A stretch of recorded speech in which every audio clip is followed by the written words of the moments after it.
Beaucoup parmi vous sont passés un jour à Noyen-sur-Sarthe, bien évidemment. En général, plutôt par la route, mais quelques privilégiés ont pu passer, pas par la Sarthe, par la voie fluviale. On vous propose aujourd'hui de découvrir avec Jean-Louis de Coutenceau, son maire. Bonjour. Bonsoir. À vos côtés, Delphine Vanier. Bonjour. Bonsoir. Je disais que vous étiez gérante de la SARL Adobe.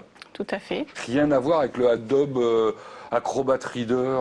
Rien à voir. Rien à voir. C'est le nom d'une pierre de construction au Pérou, en fait. Ah bon? Donc, D'accord. Vous utilisez, cela dit, peut-être des logiciels Adobe aussi, non? oui, mais plutôt d'autres logiciels de dessin dans le cadre du bureau d'études. Bon, j'ai pas le droit de faire publicité, donc je me tais. Il y a aussi Windows, il y a aussi... Enfin bon, etc. Monsieur Coutenceau, donc Delphine Vanier est invitée parce que, évidemment, c'est l'un des fleurons économiques, en quelque sorte, de la ville. Pas tout à fait. On va voir tout à l'heure qu'il y a aussi des très, très grosses entreprises. Alors, vous êtes maire depuis... Depuis plus de 20 ans, c'est mon 4e mandat. Eh oui. On appelle ça un sacerdoce. Hein. Oui, quelque part, pas simplement quand même. Bon, ça vous a pris comment?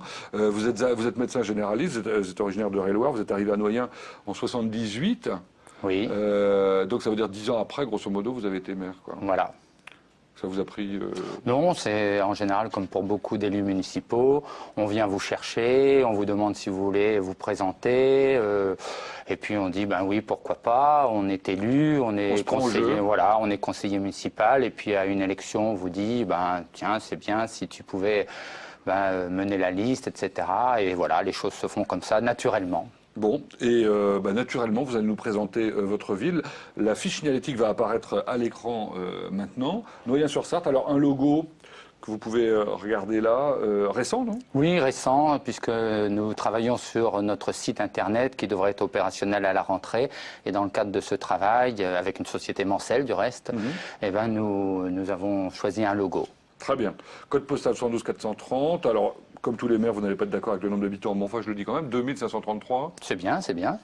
Ah, vous êtes le pas premier. De problème. Non, pas de problème. 85e émission, donc 85e maire, et vous êtes le premier à nous le dire. Bon, merci, monsieur le maire. Comment on appelle les gens de Noyen? Noyennaise et Noyennais. Tout simplement. Bon.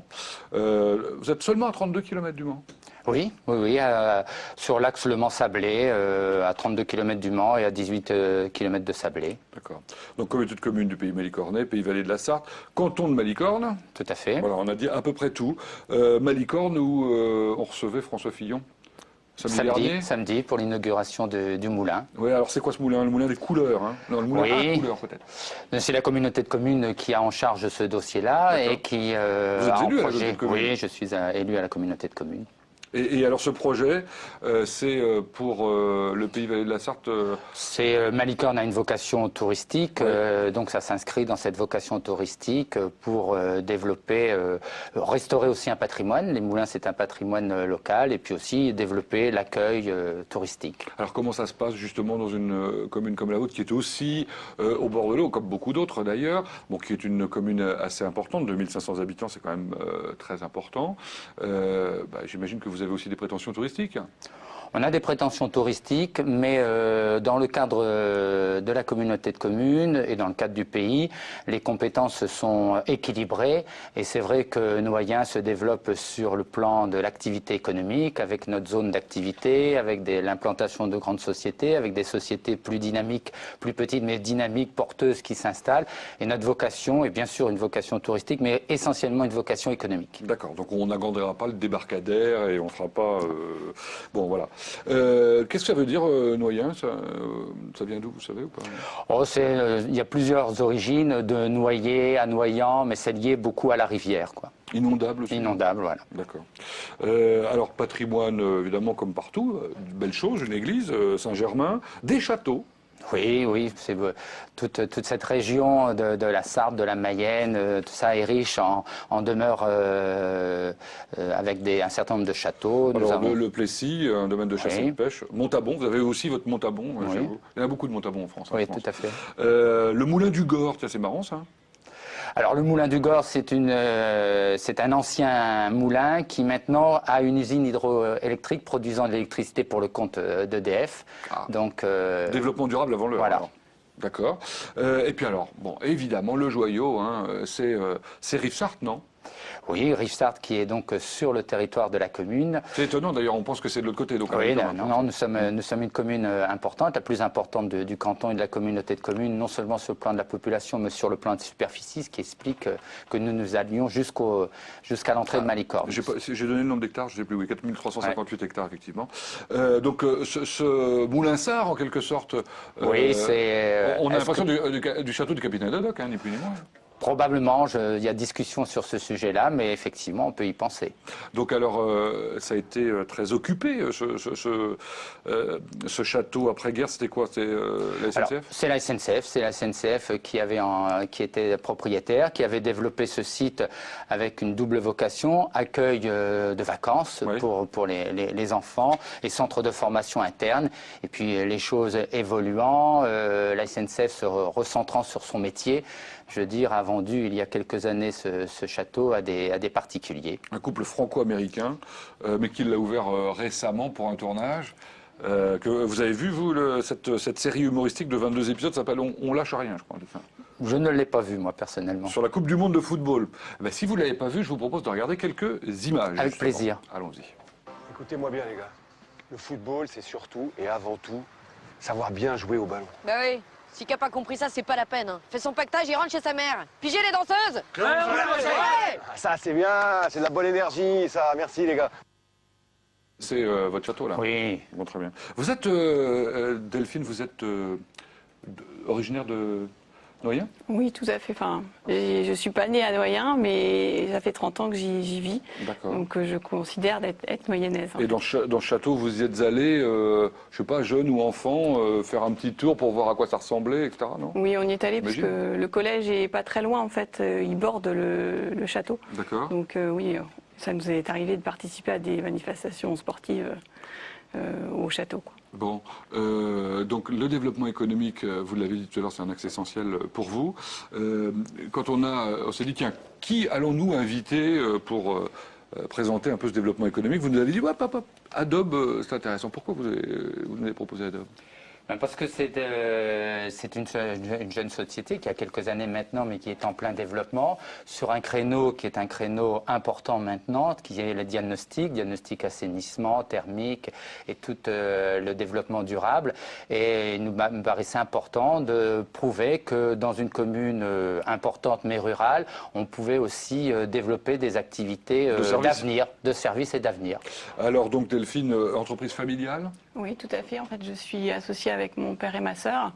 Et on a également une salariée qui est aussi de ma famille. Donc, c'est une structure assez familiale. Alors, à l'origine, donc, une entreprise qui est vouée donc, au diagnostic immobilier. Alors, en plus, c'est sympa parce qu'il y en a de plus en plus. Enfin, ça va pour vous, peut-être un peu moins pour les acquéreurs. Oui, je pense. Hein? Tout à fait. Oui, en fait, on a démarré par une activité diagnostic immobilier. Enfin, mon père a créé la société en 2003.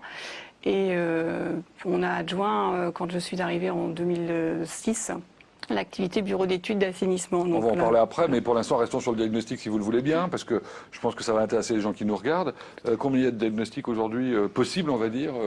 Alors pour certains obligatoires, pour d'autres pas? Oui, sur notre territoire, on a 5 diagnostics en fait, selon l'âge de la maison, parce que les diagnostics sont à réaliser selon l'âge de la maison.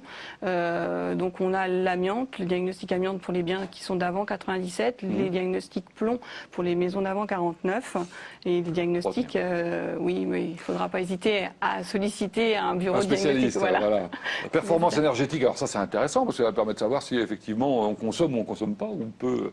Aujourd'hui, c'est terrible. C'est grosso modo, dans tout ce qui existe, enfin sauf les maisons neuves évidemment. Globalement, en moyenne, on a beaucoup de biens qui sont classés en D ou en C. L'objectif 2012, c'est 50 kWh, bon, etc. par mètre carré. Aujourd'hui, les maisons, c'est combien? On est en moyenne, on est à peu près à 150 pour certaines. Trois fois trop, quoi. Voilà. Diagnostic électricité aussi? Oui. Et gaz? Et gaz. Bon, d'accord. Donc on a bien compris, il n'y a pas de problème, vous avez du travail pour longtemps. Oui. A priori.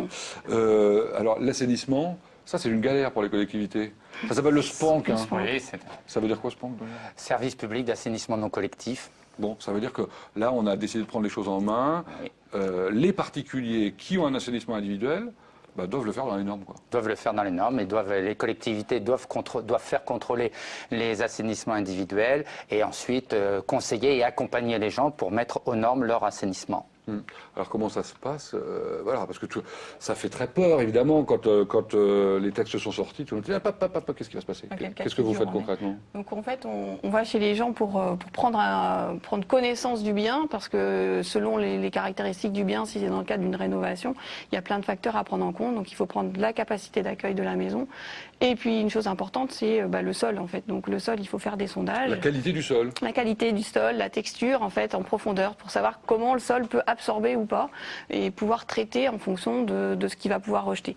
Et puis des facteurs qui sont là, qui sont des contraintes réglementaires, les distances par rapport au puits, les voisins, les mitoyennetés, ce genre de choses, qui sont à prendre en compte et qui ne sont pas négligeables, qui amènent certaines contraintes à certains endroits.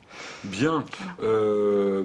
Bref, dans tous les cas de figure, il y a des solutions pour tout le monde. Oui. Il vous arrive de trouver des maisons où, j'allais dire, l'écoulement va directement, non pas dans le caniveau, mais dans les fossés, parce qu'il n'y a pas de caniveau, évidemment, dans ces endroits-là. Oui, ça arrive encore. Encore ? Oui, c'est le but aussi de ce recensement et de cette mise aux normes, quelque part. Vous êtes combien aujourd'hui dans l'entreprise? On est 4. Vous serez combien demain? Pour le moment, 4, c'est bien. Il faut assurer son avenir aussi derrière. Oui, bon, il faut aussi l'ambition. Oui, oui. Vous avez parlé d'une zone d'activité tout à l'heure. Je suis passé très récemment à Noyen en faisant de Sablé. Il y a une jolie zone qui se construit à droite, là. Oui, la zone du Tertre qui s'est bien développée. On travaille actuellement sur une extension de cette zone, donc une deuxième tranche qui verra le jour dans quelques années. Et puis alors vous avez un joyau de la literie. Oui, la société Copirel avec sa literie de marque Bultex. Ça, c'est une entreprise qui est implantée à Noyen depuis extrêmement longtemps, très dynamique, très porteuse au sein d'un groupe important, une multinationale Copirel et c'est une fierté de Noyen. On l'aperçoit de l'autoroute d'ailleurs. Tout à fait. Combien de personnes travaillent sur le site à peu près? Environ 200 salariés sont sur le site. Sur 10 000 mètres carrés, donc pas mal. Ils ont de la place. Oui. Ils ont de la place pour s'étendre aussi. Mais il faut anticiper, il faut prévoir. Voilà, bien. En tout cas, Delphine, merci d'être venue nous parler Merci à de vous. votre joli métier. Dans un instant, on va parler avec l'autre invité de sport, hein, c'est ça? Absolument. Puisqu'il s'agit de Patrick Cadieux. Allez, dans un instant, après une petite page de pub.